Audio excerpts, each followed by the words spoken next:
بسم اللہ الرحمن الرحیم۔ محترم بزرگوں، دوستوں، ماں اور بہنوں، چھوٹے چھوٹے بچوں،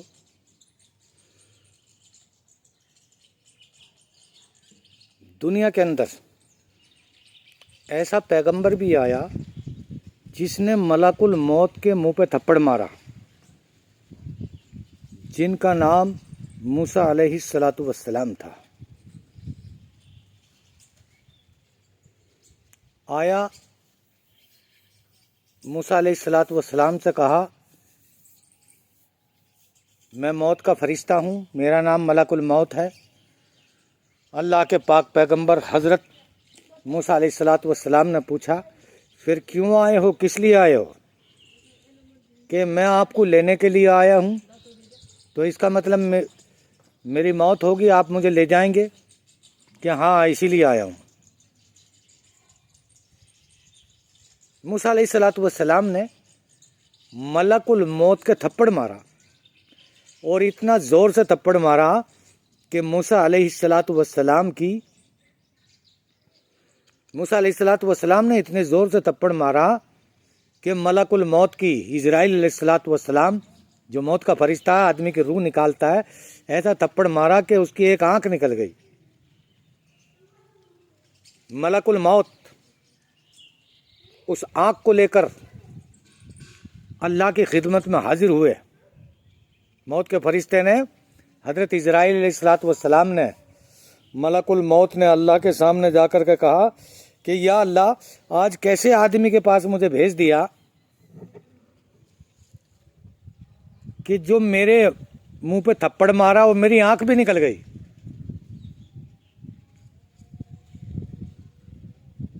اللہ تعالیٰ نے مسکرا دیا کہ تم نے جا کے ادب سے نہیں گئے ہوگے، عزت سے نہیں گئے ہوگے۔ کیا ہے میرے پروردگار، میں عزت سے گیا تھا۔ اللہ پاک فرماتا ہے کہ نبیوں کی عزت کرو، بے ادبی سے پیش نہ آؤ۔ لیکن ایسے ظالم لوگ دنیا میں آئے جنہوں نے ایک ایک دن میں 70 نبیوں کی گردن قلم کر دی، کاٹ دی۔ وہ نبی کی، پیغمبر کی اہمیت کو نہ سمجھ سکے کہ نبیوں کا مقام کیا ہے اور رسول کا مقام کیا ہے، ولیوں کا مقام کیا ہے اور اللہ کا مقام۔ وہ انہیں نہیں جانتے تو اللہ کو کیا جانیں گے؟ جو اپنے ماں باپ کا مقام نہ جان سکے وہ ولیوں کا مقام کیا جانیں گے؟ اور جو ولی کا مقام نہیں جانتا وہ نبی یا غوث کتب ابدال کا کیا مقام جانے گا؟ وہ رسول کا کیا مقام جانے گا؟ وہ اللہ کا کیا مقام جانے گا؟ اللہ کا کیا فریضہ ہے ہمارے اوپر، اللہ کی کیا قدرت ہے، اللہ کے کتنے احسانات ہیں ہمارے اوپر، انسان نہیں سمجھ سکتا۔ اگر انسان سمجھ جائے تو یہ جو گناہ دنیا میں ہو رہے ہیں ایک بھی گناہ نہیں ہونے والا۔ اس لیے میرے بھائیوں، ہم لوگوں کو اس بات کو سمجھنا ہے، ہم لوگوں کو اس بات سے آگاہ ہونا ہے، خبردار ہونا ہے۔ اللہ تعالیٰ نے کہا کہ ادب سے حاضر ہونا میرے پیغمبر کے پاس اور جا کے سلام کرنا۔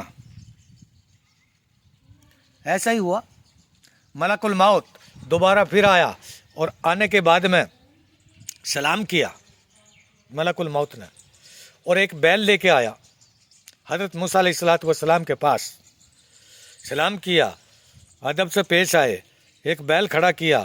موسیٰ علیہ السلام نے کہا، کون ہو؟ کہ میں اسرائیل علیہ السلام۔ کس لیے آئے ہو؟ کہ اللہ نے کہا ہے عزت سے جانا، ادب سے جانا، یہ بیل لے کے آیا ہوں کہ آپ اس پہ اپنا ہاتھ رکھ دو۔ موسیٰ علیہ السلام نے ہاتھ رکھا۔ ہاتھ رکھنے کے بعد میں فرمایا کہ تمہارے ہاتھ کے نیچے بیل کے جتنے بھی بال ہیں، اتنے سال تمہاری زندگی بڑھا دی جائے گی، اللہ کا یہ حکم ہے۔ ہزاروں بال آ گئے ہوں گے، ہزاروں سال کی زندگی بن جاتی۔ موسیٰ علیہ السلام نے فرمایا، اس کے بعد پھر تم آ جاؤ گے مجھے لینے کے لیے؟ کہ ہاں، میں لینے کے لیے آؤں گا۔ 1000 سال جتنے بال تمہارے آ گئے اس کے نیچے، اتنے سال تم زندہ رہو گے، پھر میں آ جاؤں گا آپ کو لینے کے لیے۔ تو پھر جانا ہی ہے، جب موت آنی ہے، میرا اس پہ ایمان ہے، تو پھر کل کیوں، ہزاروں سال بعد کیوں؟ ابھی میں تیار ہوں، لے چلو، کہاں لے چلنا ہے۔ لیکن موسیٰ علیہ السلام نے یہ کہا، مجھے تھوڑی سی مہلت دو، کچھ دیر کے لیے، کچھ وقت کے لیے۔ اللہ سے دعا کی کہ یا اللہ مجھے کچھ دیر کے لیے مہلت دے دے، میری روح نکال دینا، میری موت بھیج دینا، کچھ دیر کے لیے مجھے مہلت دے دے۔ اللہ نے فرمایا کہ اے موسیٰ، میں تجھے کوہ طور پہ بلاتا تھا تو تم پھٹافٹ چلے آتے تھے، خوشی خوشی چلے آتے تھے۔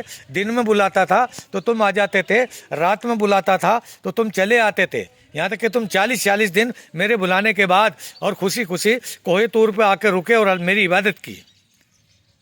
وہ تو میں تمہیں کوہ طور پہ دنیا میں بلاتا تھا، تم راضی ہو کے آ جاتے، اب تو میں تمہیں اپنے دیدار کے لیے اور ہمیشہ کے لیے تمہیں بلا رہا ہوں، تو یہ دیر کس وجہ سے کی جا رہی ہے؟ تم جلدی کیوں نہیں آ رہے؟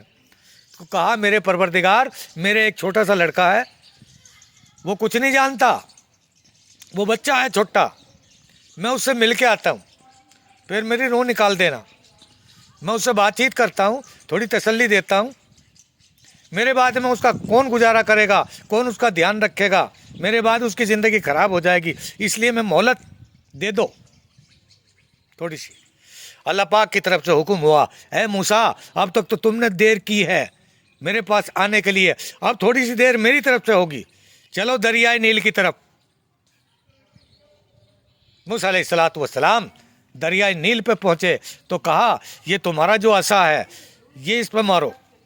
موسیٰ علیہ السلام نے دریا کے اندر عصا مارا تو دریا پھٹ پڑا، دریا نے راستہ، دریا کی تہ آ گئی، دریا کے اندر عصا مارتے ہی دریا کے نیچے تلیا آ گیا، اس کی تہ آ گئی، اس میں ایک پتھر نظر آیا، پتھر کا ایک بہت بڑا ٹکڑا نظر آیا۔ اللہ نے فرمایا اے میرے موسیٰ، اے میرے کلیم، اس پتھر کے اندر بھی تیرا عصا مار دے۔ جس طریقے سے موسیٰ علیہ السلام نے عصا مارا، اس پتھر کے اندر ایک کیڑا ہے، اور کیڑے کے اندر وہ کیڑا ایک پتے کو کھا رہا ہے، ہرا سبز پتا ہے جس کو کیڑا کھا رہا ہے۔ اللہ پاک نے فرمایا موسیٰ علیہ السلام اس بات کو دیکھ کے حیران ہو گئے، پریشان ہو گئے کہ دریا ہے، دریا کی تہ کے اندر پتھر ہے، اور پتھر کے اندر ایک جہاں پانی نہیں جا رہا، پتھر کے اندر جہاں ہوا نہیں جا رہی ہے، جہاں کھانا نہیں جا رہا، اللہ تعالیٰ نے دکھایا میرے کلیم او میرے موسیٰ، یہ دیکھ میں اس کیڑے کو کہاں روزی دے رہا ہوں، دریا کے بیچ پتھر کے اندر ہرا پتا میں نے لگا رکھا ہے، اس کا دھیان میں رکھ رہا ہوں، میری قدرت کو سب اندازہ ہے، مجھے سب پتا ہے کہ یہ میرا بنایا ہوا کیڑا ہے، یہ کیڑا میرا بنایا ہوا ہے، اور میں اس کیڑے کو کہاں روزی پہنچا رہا ہوں، کہاں کھانا پہنچا رہا ہوں، پتھر کے اندر، پانی کے اندر، میں اس چیز پہ قادر ہوں، تو کیا وہ تو بچہ ہے، وہ تو انسان کا بچہ ہے، کیا میں اس کو پریشان کروں گا؟ میں مالک کا مولا ہوں، میں میرا جو ہے ہر شے پہ قدرت پہ قبضہ ہے، ہر چیز پہ میری قدرت ہے، ہر چیز پہ ہر شے پہ میری قدرت ہے اور طاقت ہے، تو میں اس کو بھی روزی پہنچاؤں گا، اس کی بھی بگڑی بناؤں گا، تو گھبراتا کیوں ہے میرے موسیٰ؟ موسیٰ علیہ السلام رونے لگے اور سجدے میں گر گئے اور رو کے کہنے لگے یا اللہ تو ہی کھلاتا ہے، یا اللہ تو ہی پلاتا ہے، یا اللہ تو ہی مارتا ہے، یا اللہ تو ہی جلاتا ہے، یا اللہ تو ہی غم دیتا ہے، یا اللہ تو ہی حسین خوبصورت دیتا ہے، یا اللہ تو ہی بیماری دیتا ہے، یا اللہ تو ہی شفا دیتا ہے۔ موسیٰ علیہ السلام روتے روتے اللہ نے روح نکال دی کہ جب سمندر کے اندر ایک بچے کو، دریا کو کے اندر، پہاڑ کے اندر تو کیڑے کو روزی دے رہا، تو میرے بچے کو بھی تو سنبھالے گا میری موت کے بعد میں۔ تو پتہ یہ چلا میرے بھائیوں کہ کرنے دھرنے والی ذات اللہ کی ہے، لینے دینے والی ذات اللہ کی ہے۔ کچھ بھی کرو، کہیں بھی رہو، کہیں بھی جاؤ، کہیں بھی آؤ، اپنی زبان سے یہ پکارو کہ کرنے دھرنے والا اللہ ہے، جس کی کوئی مثال نہ ہو سکی، اللہ الصمد، اللہ بے مثل ہے، بے مثال ہے، لم یلد ولم یولد، نہ اس کا کوئی والد ہے نہ کوئی والدہ ہے، اللہ سوتا نہیں، اللہ کھاتا نہیں، اللہ جاگتا رہتا ہے اور ہم لوگوں کا دھیان رکھتا ہے۔ اگر اللہ سو جائے ہمارا دھیان کون رکھے گا؟ تو اللہ 24 گھنٹہ ہر وقت اس کی نظر ہمارے اوپر ہے۔ اللہ ہم سے بہت بڑا پیار کرتا ہے، 70 مائیں مل کے اتنا پیار نہیں کر سکتی جتنا اللہ اپنے بندوں سے، اپنے انسانوں سے، اپنی مخلوق سے اتنا پیار کرتا ہے۔ ہم اس کے احسان کا بدلہ نہیں اتار سکتے۔ فَبِأَيِّ آلَاءِ رَبِّكُمَا تُكَذِّبَانِ، میری کون کون سی نعمت کو تم جھٹلاؤ گے، میری کون کون سی چیز کو تم جھٹلاؤ گے. لم یطمثہن انس قبلہم ولا جان, میں نے ایسی ایسی چیزیں جنت کے اندر حوریں تیار کر رکھی ہیں جن لوگوں نے تکلیف اٹھائی کہ تمہیں قیامت میں پتہ چلے گا. اللہ مجھے اور آپ کو عمل کرنے کی توفیق عطا فرمائے.